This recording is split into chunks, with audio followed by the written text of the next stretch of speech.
Pune बिल्डरपुत्र Porsche दुहेरी बळी प्रकरणामुळे ससून रुग्णालय पुन्हा चर्चेत आलंय। ब्लड सॅम्पल बदलल्याने 2 डॉक्टरांना अटक झाली आहे, तर अधिष्ठात्यांना सक्तीच्या रजेवर पाठवण्यात आलंय। रुग्णांच्या मृत्यू प्रकरणामुळे ससून संशयाच्या भोवऱ्यात सापडलाय। आता चौकशीसाठी सत्यशोधन समितीची स्थापना देखील करण्यात आली आहे।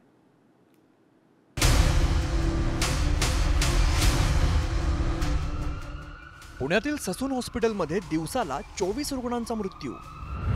ससून हॉस्पिटलमध्ये रुग्णांच्या जीवाशी खेळ की गोरखधंदा? ससूनमधील मृत्यूंच्या चौकशीसाठी सत्यशोधक समिती स्थापन।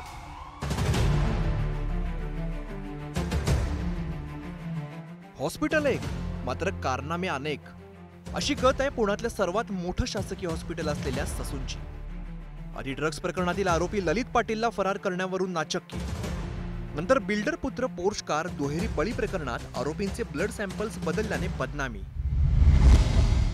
आणि आता दिवसाला 24 रुग्णांच्या मृत्यूचं खापर। त्यामुळे पुण्यातील ससून हॉस्पिटलमध्ये रुग्णांच्या जीवाशी खेळ सुरू आहे का असा प्रश्न उपस्थित होतो। ससूनची रुग्णशय्येची क्षमता 1800 आहे। दररोज तपासणीसाठी येणारे रुग्ण 2500, रोज ऍडमिट होणारे रुग्ण 180 आहेत, तर दर दिवशी 24 रुग्णांचे मृत्यू होत आहे। 2023 मध्ये 8875 लोकांचा मृत्यू झालाय।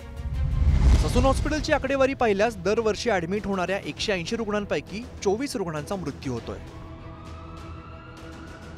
त्यामुळे ससूनच्या अधिष्ठाता पदाचा अतिरिक्त कार्यभार सांभाळताच डॉक्टर चंद्रकांत म्हस्के यांनी रुग्णांच्या मृत्यू प्रकरणाचा छडा लावण्यासाठी चौकशी समितीची स्थापना केली आहे। अनेक 4-5 जिल्ह्यातून शेवटच्या स्टेजला पोहोचलेले रुग्ण हे ससूनमध्ये येतात। ससून रुग्णालय हा जनसामान्यांचा आधार आहे, तेव्हा या जनसामान्य रुग्णालयाची सुविधा ही चांगली असली पाहिजे, रुग्णांना चांगल्या दर्जाची सुविधा मिळाली पाहिजे, आणि ससून रुग्णालयामधला होत असलेला हा काही गैरकारभार आहे हा तातडीने बंद केला पाहिजे। ससून रुग्णालयामध्ये रोज होत असलेल्या 24 मृत्यूबाबत तपासणी समिती गठीत करून हे मृत्यू सोयी सुविधांच्या अभावामुळे होत आहेत का याचा अभ्यास करून त्याच्यावरती सुधारणा केली पाहिजे ही आमची मागणी आहे। एका बाजूला ससूनचे अधिष्ठाताच चौकशी समिती नेमत असताना दुसरीकडे नेते मंडळी मात्र आरोप प्रत्यारोपांचं राजकारण करतायत। ससून रुग्णालयाच्या कारभाराबाबत व्हाईट पेपर काढल्यास सत्य समोर येईल असं शरद पवारांच्या राष्ट्रवादीच्या नेत्या सुप्रिया सुळेंनी म्हटलं, तर ठाकरेंच्या शिवसेनेच्या नेत्या सुषमा अंधारे यांनी ससून रुग्णालयात भ्रष्टाचार आणि काळा बाजार सुरू असून याला सरकार जबाबदार असल्याची टीका केली आहे। मग या नेत्यांच्या टीकेनंतर भाजप नेते अवधूत वाघ यांनी देखील प्रत्युत्तर दिलंय। का राजकीय इंटरफिअरन्स त्याच्यामुळे या घटना होतात, आणि त्याच्यामुळे त्याची पारदर्शकपणे त्याचा एक व्हाईट पेपर हा सरकारनी आणि माझी देवेंद्रजींकडून अपेक्षा आहे, कारण का ते स्वतः पुण्यात येऊन म्हणाले की आम्ही कुणाला सोडणार नाही, तर देवेंद्रजी आम्ही न्याय मागतोय। ससून मधला हा सगळा भ्रष्टाचार, काळा बाजार, वाढता मृत्यूदर, औषध गोळ्यांची जी काही होणारी विल्हेवाट असेल किंवा तिथल्या ICU मध्ये पेशंट दाखल करतानाची होत असलेलं राजकारण, या सगळ्याच मुद्द्यांवर पुन्हा एकदा नव्याने काम करत ससूनला खऱ्या अर्थानं स्वच्छ करण्याची गरज आहे।